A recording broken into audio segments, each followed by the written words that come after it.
Downtown Lakeville provides us with another rich history moment as we take a look at the property of the Lakeville family bowling alley.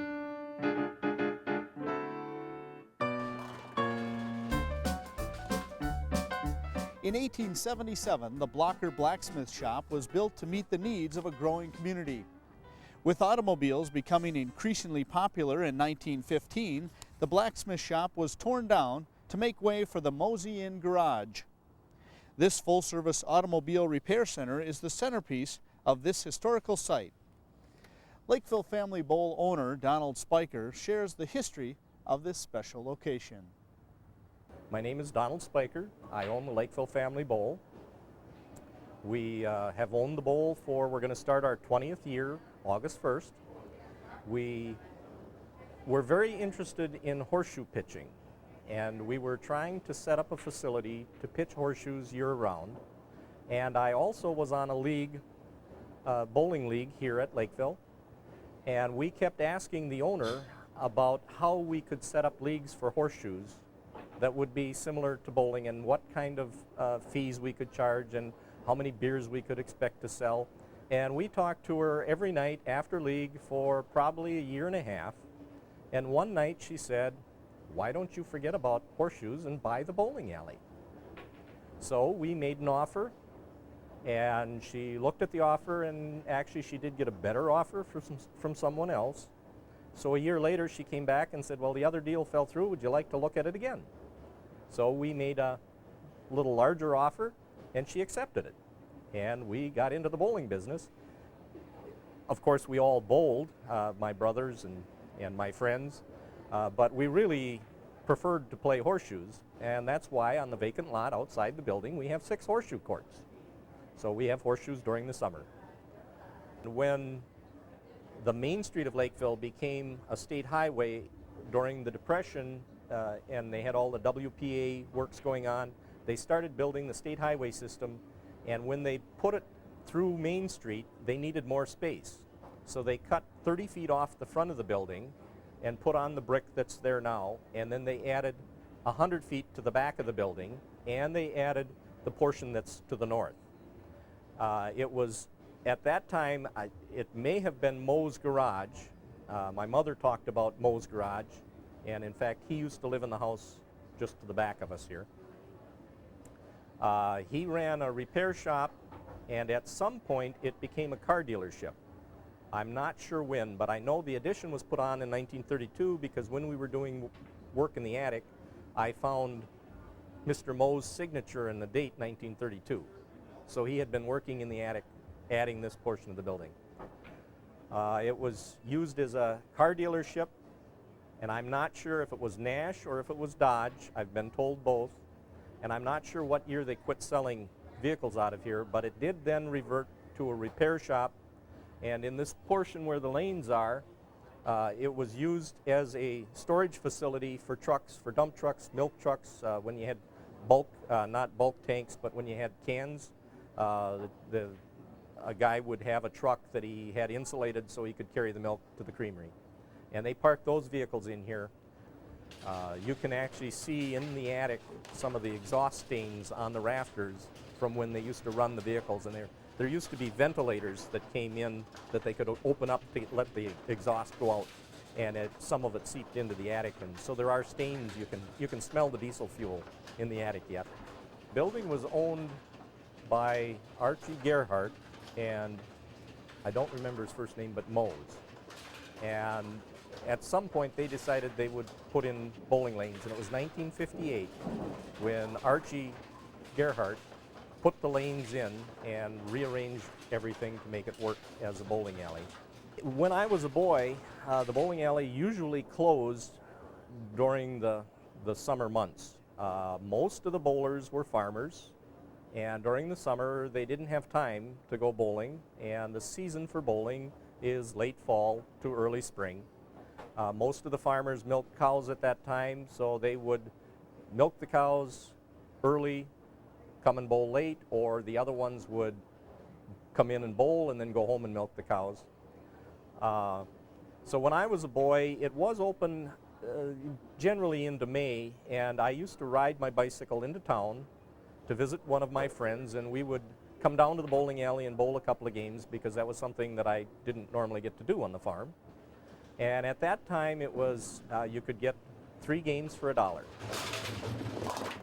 The lean-to portion of the building just what's rental space now and where our bathrooms are, that used to be the entrance to the bowling alley with a small lunch counter, and they had shoe rentals and a few tables for people to eat.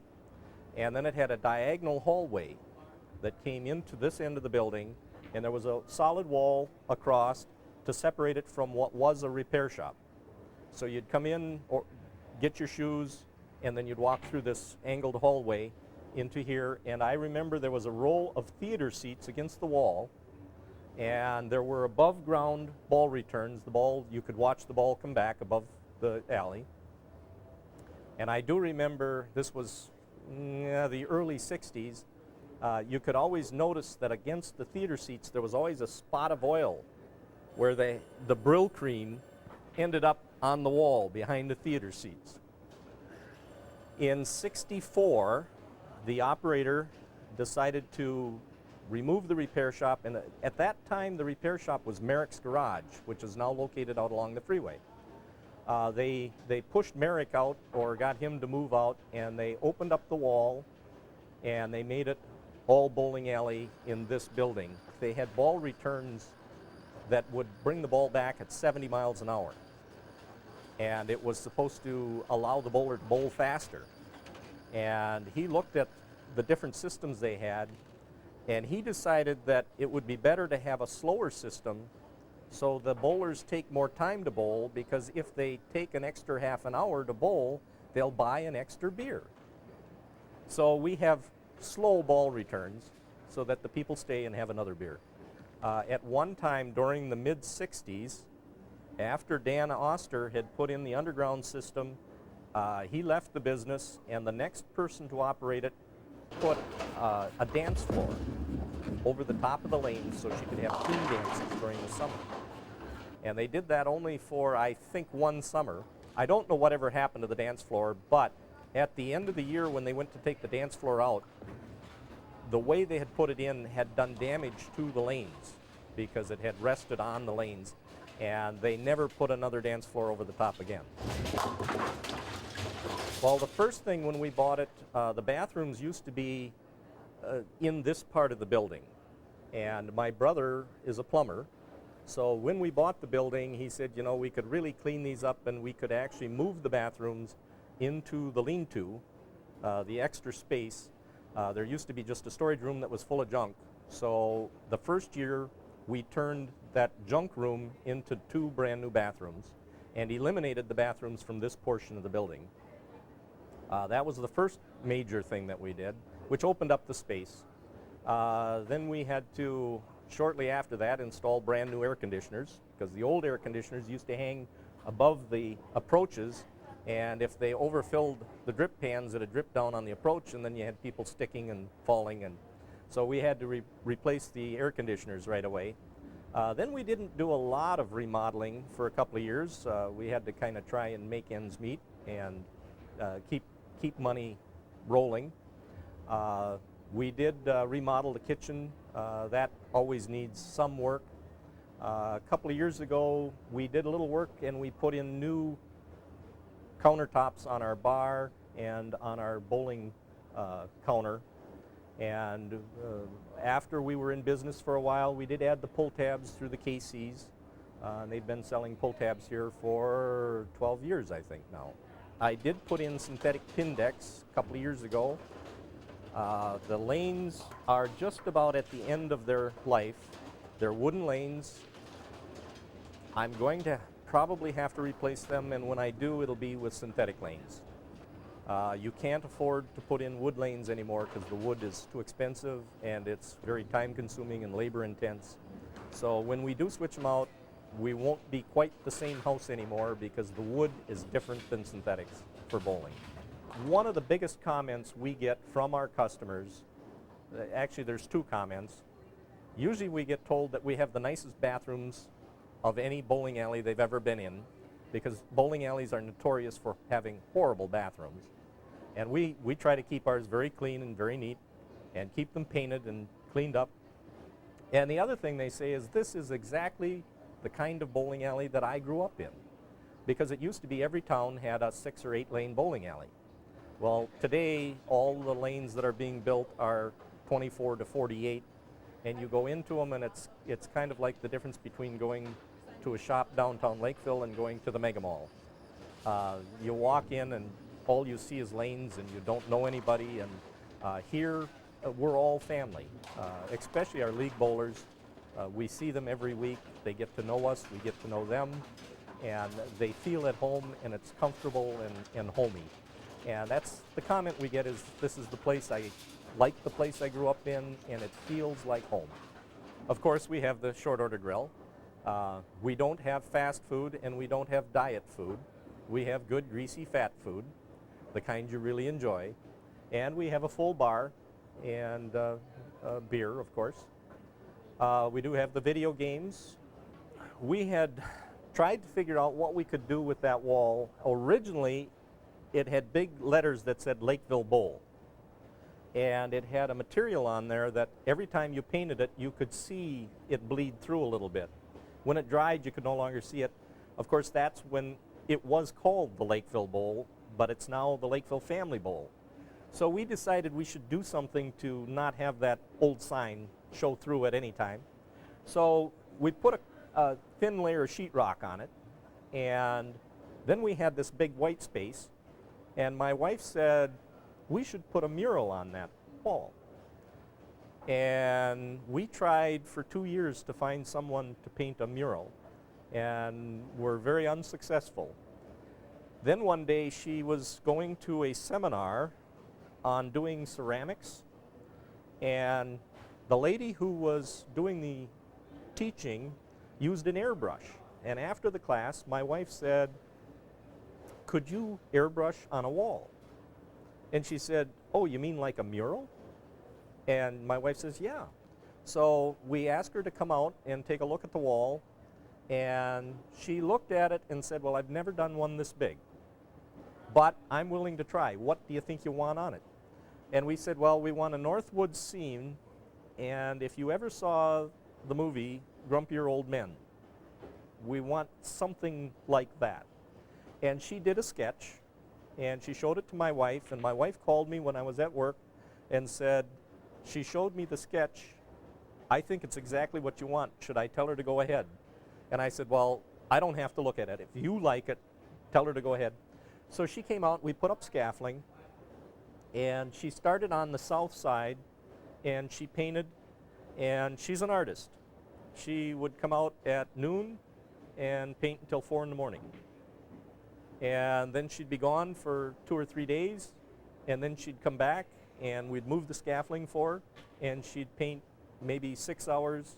The one day she started at, I believe it was 11 o'clock in the morning until about 8:30 the next morning, because she was in the groove and it was flowing. And I'm not very artistic, but she was doing a great job. She wouldn't get down and come back and look and see if things were, she'd paint right up close to it, and she'd only get down to get a drink of water, go to the bathroom, or get something to eat. She never stood back here and said, gee, that looks correct or not. She just knew what she wanted. Amazing how she works.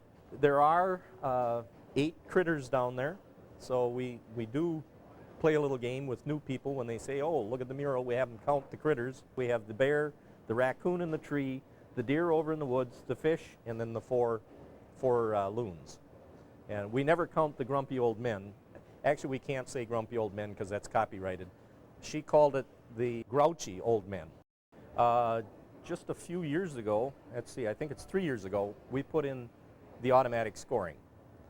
Before that, we had the little projector table and the screen, and we tried to stay with the old system, even though everybody had to score by hand. And a lot of people don't like to score bowling. We thought it kept the original atmosphere, but we could not buy pencils to write on the score sheets. We could not buy the score sheets because nobody uses them anymore. So, and I could not buy parts for the overhead projectors. So it reached the point where ours were pretty well worn out and we had to do something else, so we ended up with automatic scoring. I do think families are doing more things together, and bowling is one thing a family can do. You don't have to be strong, you don't have to be powerful, you don't have to have huge coordination. Mostly it's if you can concentrate on what you're doing, you can bowl and be successful. For the kids, we do have bumpers on every lane, which has helped the smaller kids because then they don't get discouraged. And that's helped with families if they have smaller kids. Of course, bowling is a little cheaper entertainment than a lot of other things, and we try to keep our prices down where a family can come in and enjoy themselves and not have to take out a loan to do it.